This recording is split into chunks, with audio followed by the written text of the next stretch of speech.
This service was recorded on January 26th, 2025.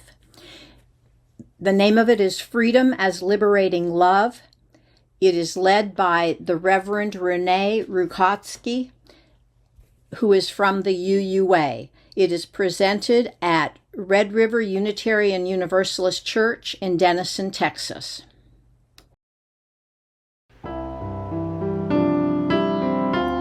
Welcome from Red River Unitarian Universalist.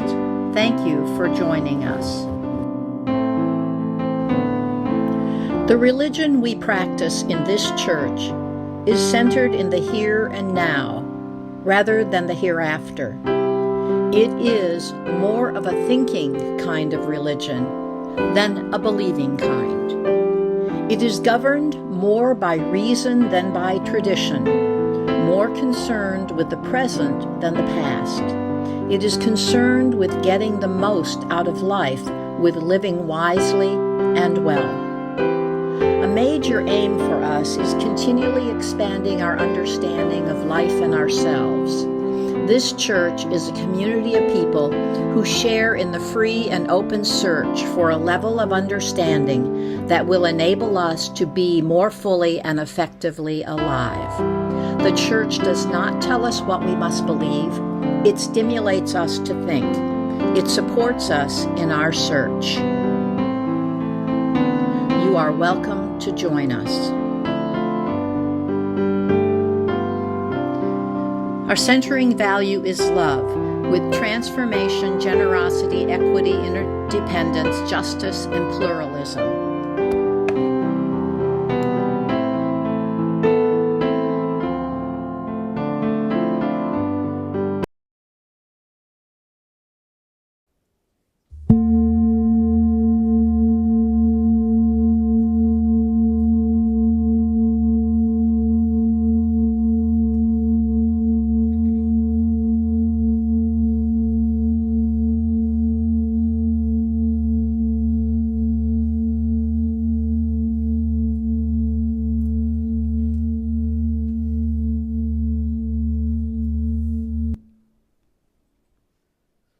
There's a comic strip by Chris McCoy that shares an eternal truth about our humanity. A cardinal and a bluebird are on a branch of a tree, and the cardinal says, "Can I help you?" The bluebird says, "Huh? You've landed on my tree." "Your tree?" "Yeah. I inherited it from my grandpa, who stole it from a squirrel." "That's stupid. You can't own a tree." "What if I sold it to you at a very reasonable price?" The bluebird thinks to himself, "Wow, my own tree." How often do we have a big T truth that we know in our hearts, you can't own a tree, and then mindlessly change our minds? We displace it with a construct, an idea that we come up with but doesn't have any evidence. In this case, I have a right to own nature. Religion is one way of meaning making, of creating constructs to help us understand and to give us purpose in life. At its best, religion gives us a moral compass as we make meaning, often based on a sacred text or a particular historical figure. Unitarian Universalism uses conscience as a moral compass, but conscience in relationship to a community and responsible to a set of shared values. Sometimes we humans inherit an old construct and discover we need to deconstruct it because we realize it isn't actually a big T truth. Often, this happens while many other humans around us may keep believing. Here are a few examples of truths that I do not believe, but many others still do. Number 1, humans have dominion over nature. Number 2, European culture is the pinnacle of civilization, and everything else is backward and primitive. It's the job of some humans to meet my needs because of their lesserness, their gender, their color, educational level, or economic class. This deconstruction is deep soul work. It calls us to step out of a sense of self-confidence and into a place of confusion, vulnerability, discomfort, and eventually transformation. But it is possible to do so because we UUs do it together.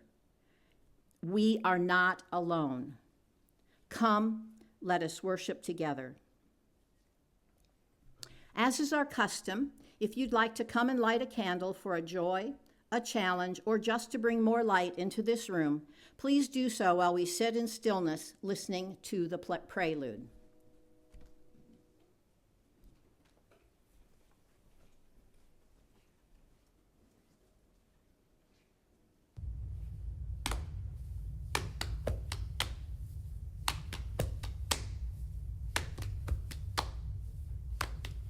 Building bridges between our divisions, I reach out to you, will you reach out to me?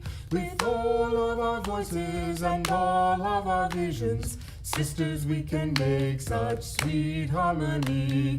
Building bridges between our divisions, I reach out to you, will you reach out to me? With all of our voices and all of our visions, sisters, we can make such sweet harmony. Building bridges between our divisions, I reach out to you, will you reach out to me? I reach out to you, will you reach out to me? With all of our voices and all of our visions, sisters, we can make such sweet harmony.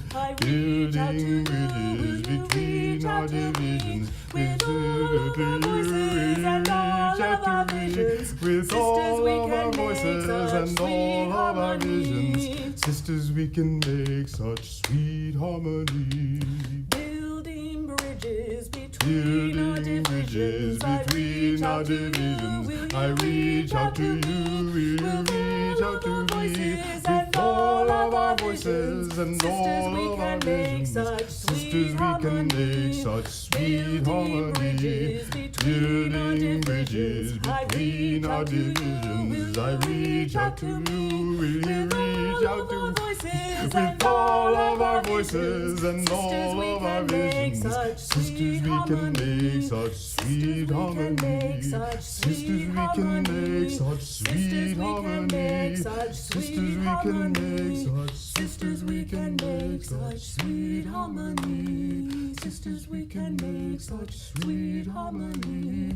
Sisters, we can make such sweet harmony. Sisters, we can make such sweet harmony. Sisters, we can make such sweet harmony. Sisters, we can make such sweet harmony.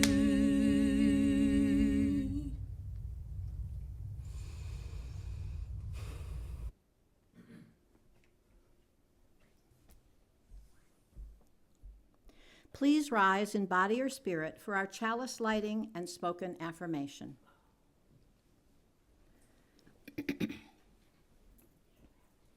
Our chalice lighting words today are "Grace meets us where we are," written by Gretchen Haley.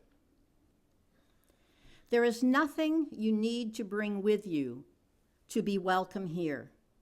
No right beliefs or proof of citizenship, no eternal optimism or clarity of conviction, no boundless courage or endless expertise. You do not need to know what brought you here or how you will solve that problem you are turning over and over in your mind. Your bills do not need to be paid and your checkbook can be a mess. Your children may have been up half the night. Your hearing aids may not be working and your knees may be creaking. You do not need to be already perfect or even halfway to belong in this circle where grace meets us where we are but does not leave us as it found us, where love resides in each of us, yet is somehow more than all, where life still pulses and rages and heals and transforms, creating us and this day anew once again. Join me as together we remind ourselves of the affirmation that is a cornerstone of our free faith tradition. Love is the spirit of this church, and service is its law. This is our great covenant, to dwell together in peace, to seek the truth in freedom, and to help one another. We light this peace candle to remind us of all the places in the world where there is no peace. Join me in the words now on the screen. Lead me from death to life, from falsehood to truth. Lead me from despair to hope, from fear to trust. Lead me from hate to love, from war to peace. Let peace fill our hearts, our world, our universe. You may be seated.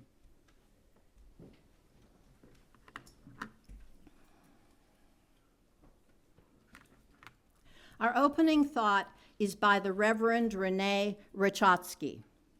And I apologize if I'm saying her name incorrectly, but she never introduces herself on her video, so I don't know how to say it for sure.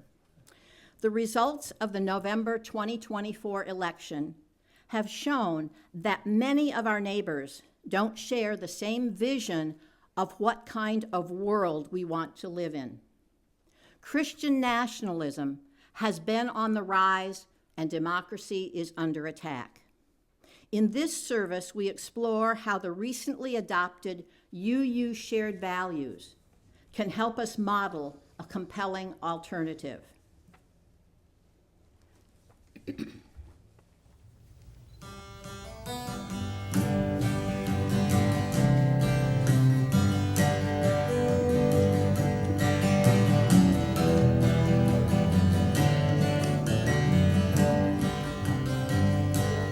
Love will guide us.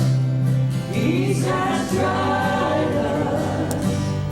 Hope inside us will lead the way.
This morning we're going to do a responsive reading, and I hear the groans already. But the reading is the Beatitudes for Justice Builders, and I think you'll get a kick out of some of them, by Lindy Ramsden. On the slide, you'll see a large print and a small print. I'll read the small print first, and then I'd like you to respond with the large print. Blessed are you who can question your own assumptions and listen with an open mind. You will receive new insights beyond your imagining. Blessed are you who suffer the attacks of others to stand up for what is right. You will not be alone, for your courage will inspire others to rise. Blessed are you who build friendships as well as justice. Even when you lose an issue, you will have strengthened the foundation of your community. Blessed are you who take delight in people. You will not be bored in meetings. Blessed are you who agitate the placid waters of complacency. You will create waves in the inertia of privilege, and you will know the thrill of riding the surf of change. Blessed are you who lead with enthusiasm and confidence, resisting the temptation to shame the apathetic or self-absorbed. You will inspire curiosity and hope in others. Blessed are you who play as well as work. You will have more fun, build more energy, and will draw the powers of the impish to your help. Blessed are you who ask for help in your roles as leaders. You will find teachers at every turn, and your work will remain interesting and alive. Blessed are you who, when wrongfully attacked, find safe outlets for your righteous rage. Your mind will be clear, your decisions strategic, and your progress will not be derailed by the backlash of the fearful. Blessed are you who do not demonize your opponents. Your eyes and your hearts will be open. Blessed are you who sing and dance. You will find energy and joy to lift you on your journey. Blessed are you who offer thanks and praise fivefold for every critique. Your children will want to visit after they are grown. People will want to serve on your committees, and friends will be interested in your opinions. Blessed are you who study the rhythms of history.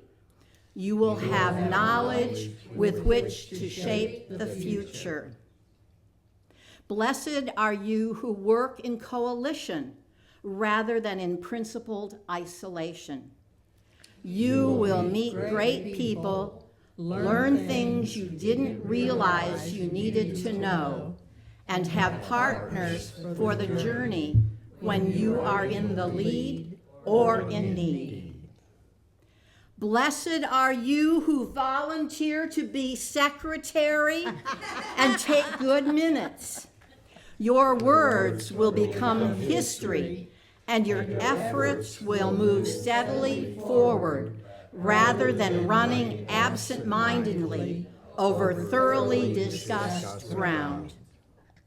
Blessed are you who discover, train, and encourage young leaders.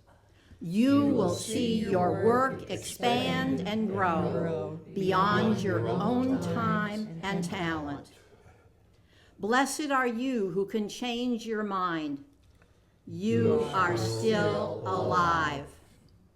Blessed are you who will not let the perfect be the enemy of good. You will see progress in your lifetime. Blessed are you with an active spiritual life.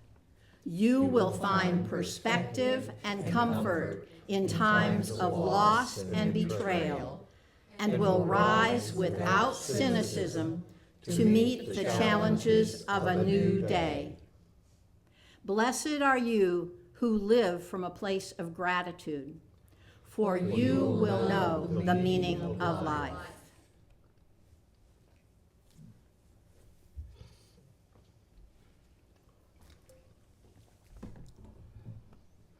Join now for our time of practices with words, stillness, and music. Our words are from Red-Winged Blackbird by Jennifer Pratt Walter. Blackbird pours her liquid song in a stream down my hair and face. I look up and experience her music as a beatitude of peace, a feathery sonnet that rings of grace and hope, of finding amidst lost and the way love shapes itself to both of us, human and avian, like water held in a holy vessel. Let us give over to each other all our dreams that wear courage and conviction among the trials and storms. Let us discover how to love one another like Red-Winged Blackbird loves her watery song.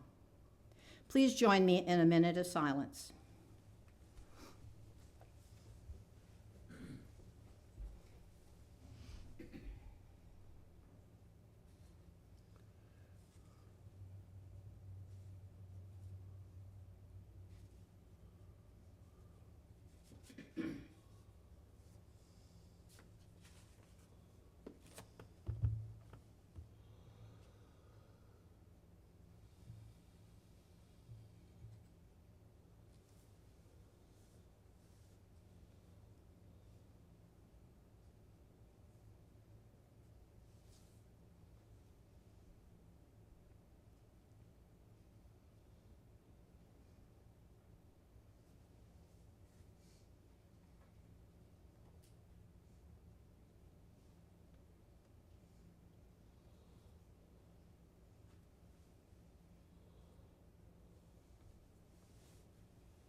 Our second reading is from Matthew 5, 3 through 12, the Beatitudes. Blessed are the poor in spirit, for theirs is the kingdom of heaven. Blessed are they who mourn, for they will be comforted. Blessed are the meek, for they will inherit the earth. Blessed are they who hunger and thirst for righteousness, for they will be filled. Blessed are the merciful, for they will receive mercy. Blessed are the clean of heart, for they will see God. Blessed are the peacemakers, for they will be called the children of God. Blessed are those who are persecuted for righteousness' sake, for theirs is the kingdom of heaven. Blessed are you when people revile you and persecute you and utter all kinds of evil against you falsely on my account. Rejoice and be glad, for your reward is great in heaven, for in the same way they persecuted the prophets who were before you.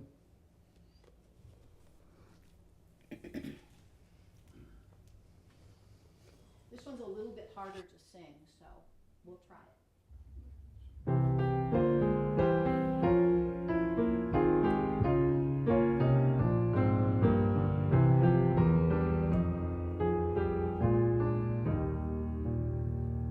We are not our own, earth forms us, human leaves on nature's growing vine, fruit of many generations, seeds of life divine. We are not our own, earth names us, past and present, peoples near and far, family and friends and strangers, show us who we are. Therefore let us make thanksgiving, and with justice willing and aware, give to earth and all things living liturgies of care. Let us lay our house of welcome, living stone of holy living stone, gladly showing all our neighbors we are not our own.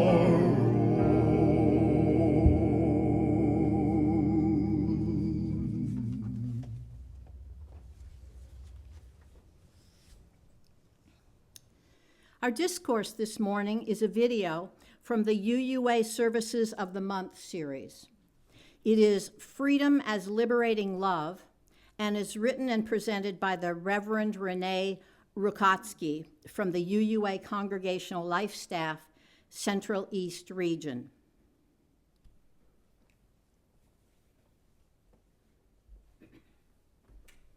My father was born in a little Eastern European country called Latvia. Like the Ukraine, it shares a border with both Russia and Belarus, and my dad grew up speaking both Latvian and Russian. As a little boy, he experienced a Russian invasion by Stalin in 1941, then a German invasion and occupation by Hitler and the Nazis in 1942.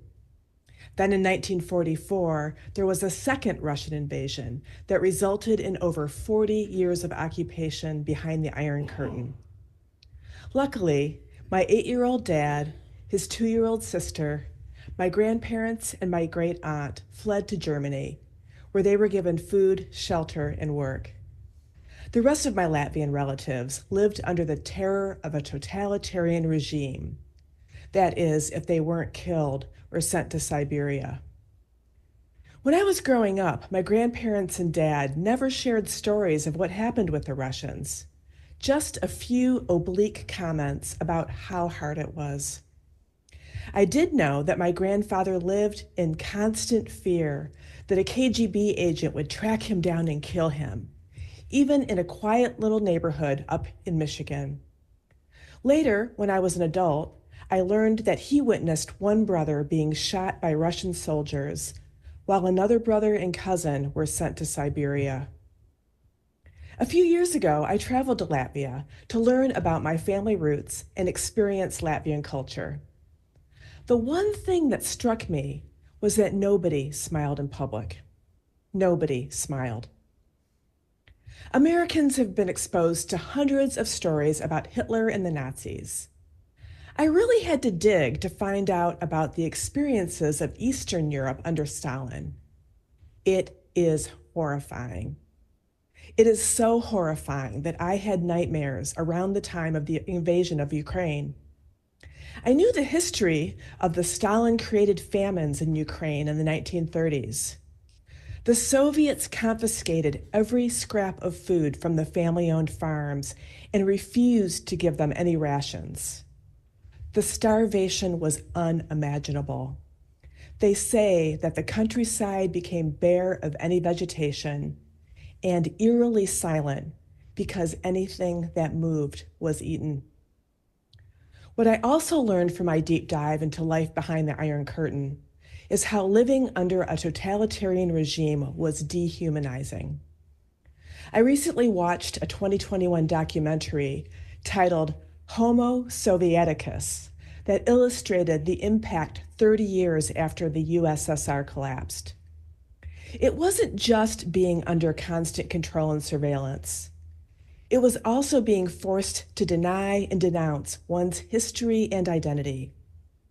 Even a suspicion of one's loyalties could cause utilities to be mysteriously shut off or a job lost for no apparent reason. People learned to trust no one, which led to isolation, loneliness, and disconnection, and no smiling.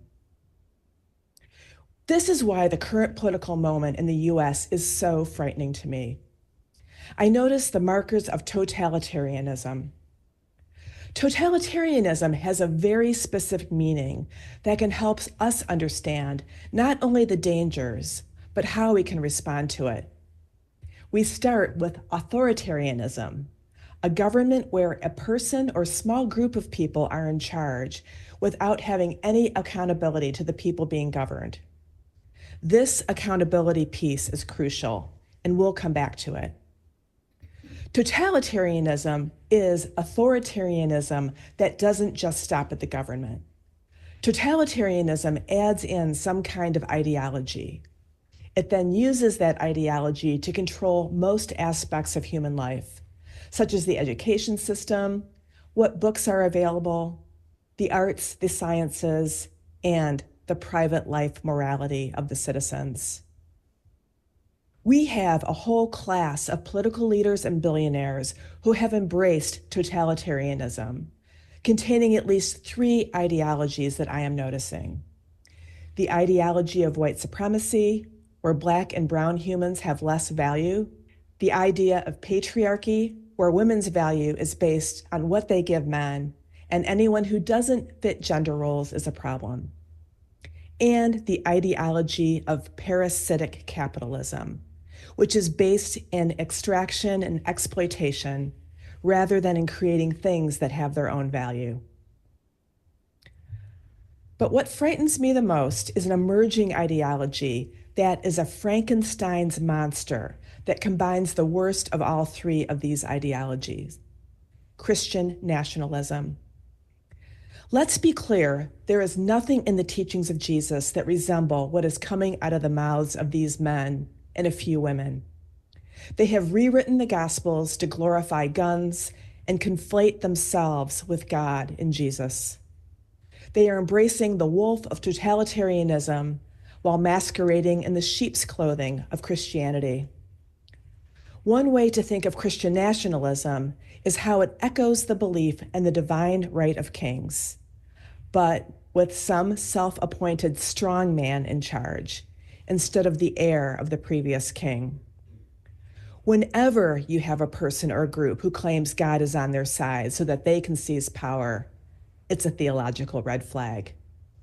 Unchecked power gives license to the worst human impulses: to enslave, oppress, deport, imprison, conscript, rape, kidnap, or steal from others.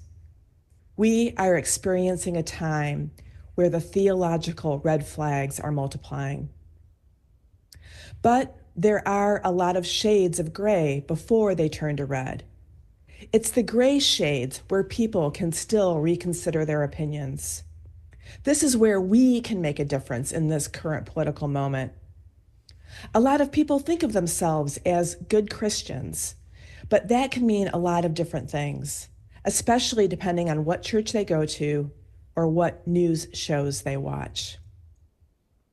As Unitarian Universalists, we do not tend to ground ourselves in the teachings of any particular faith tradition. Many of us came out of a Christian tradition, but left because we had issues with the theology or some hypocrisy or inconsistency. Only a handful of UUs really have an understanding of the complexities of Christian theologies, so we can't authentically debate heresies. There are still plenty of real Christians who still believe in the blessings of the meek or to turn the other cheek. These Christians will continue to preach and advocate for their more compassionate understanding of the gospel, challenging the bumper sticker and t-shirt theology that twists the gospel into Jesus, guns, babies, liberty. And the saying goes, we don't have a horse in that race, even if we do have a favorite.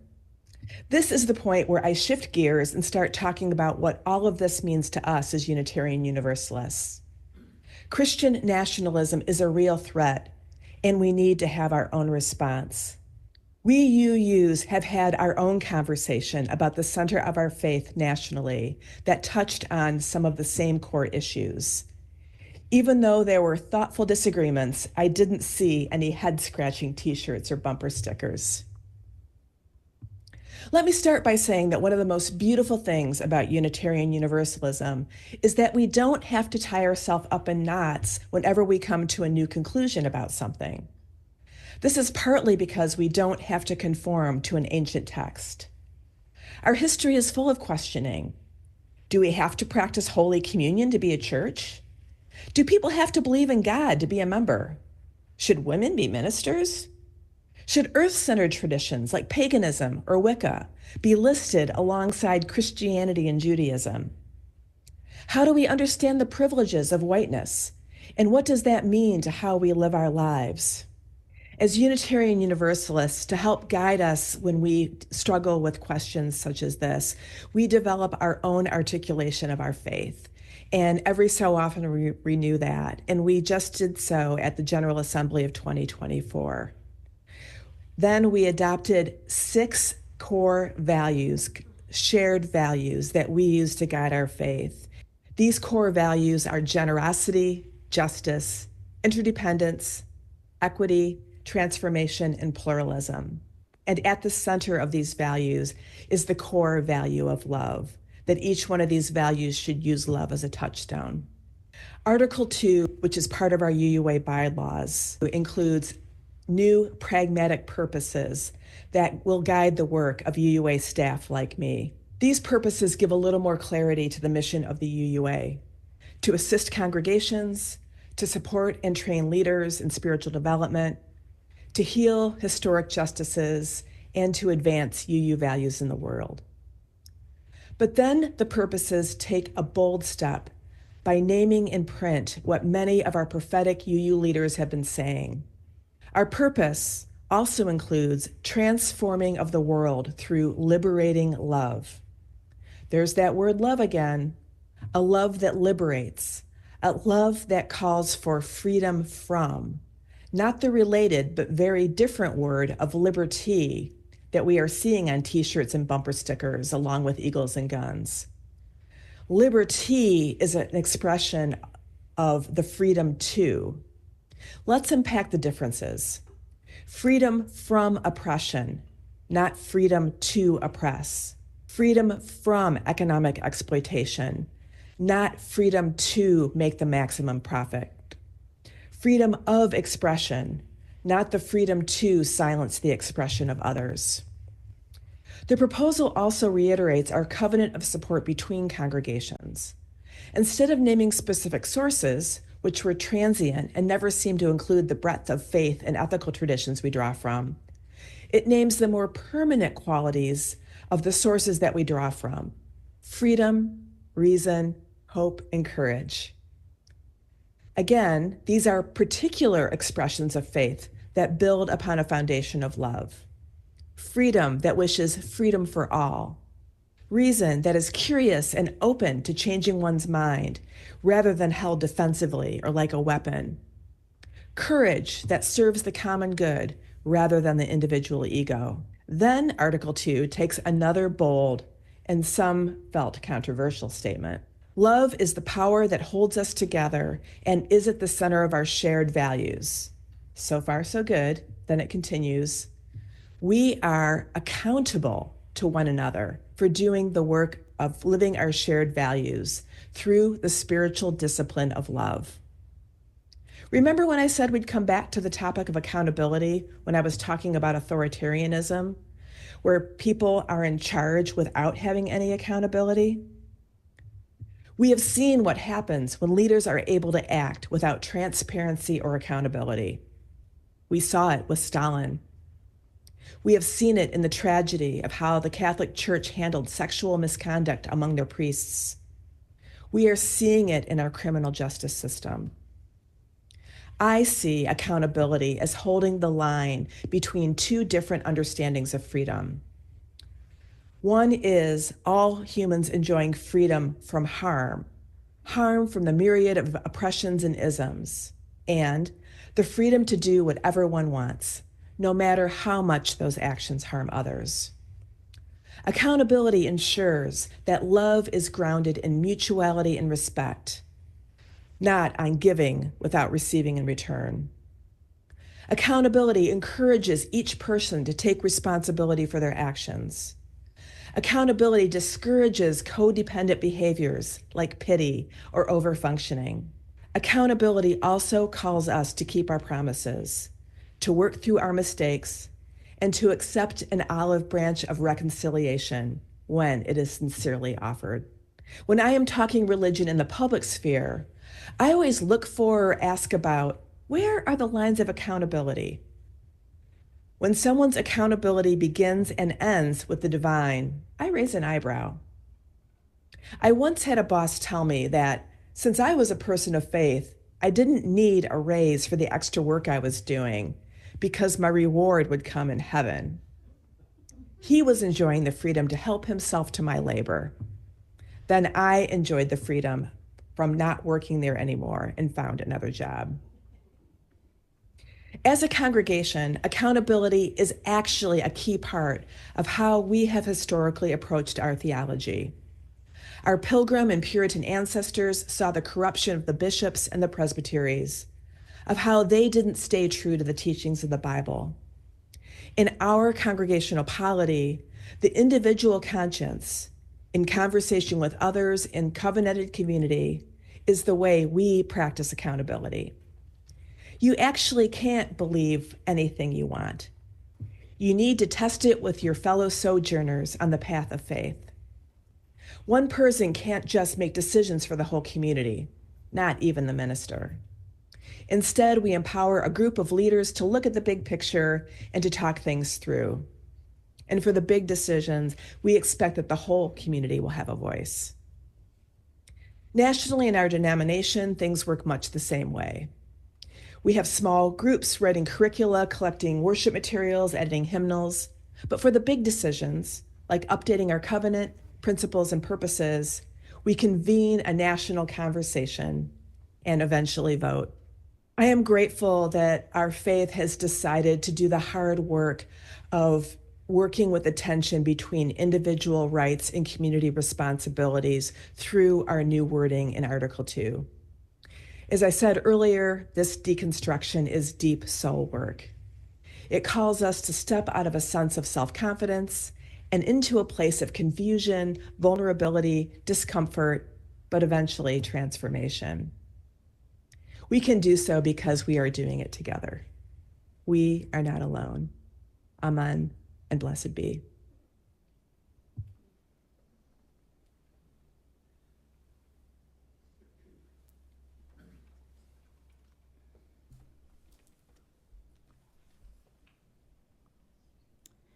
It is time for our giving. Remember that every offering is a Share the Bowl offering where undesignated cash is given to the charities we support. The bowl awaits, or you may donate online.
When our heart is in a holy place, when our heart is in a holy place, we are blessed with love and amazing grace. When our heart is in a holy place, when we trust the wisdom in each of us, every color, every creed and kind, and we see our faces in each other's eyes.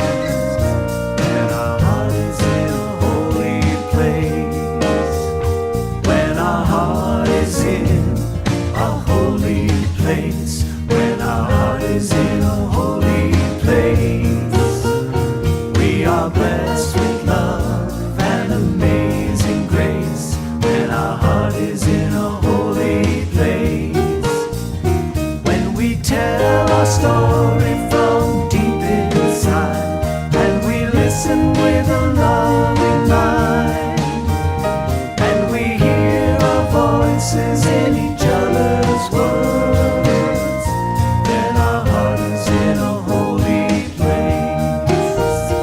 When our heart is in a holy place, when our heart is in a holy place, we are blessed with love and amazing grace. When our heart is in a holy place, when we share the silence of sacred space, and the God of our heart stirs within, and we feel the power of each other's faith, then our heart is in a holy place. Then our heart is in a holy place. Then our heart is in a holy place.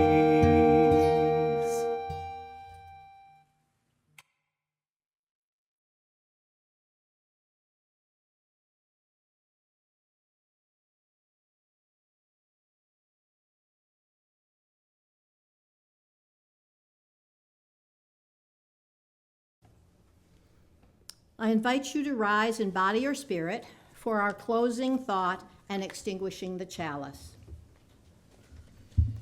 Our closing words this morning are by Ursula K. Le Guin.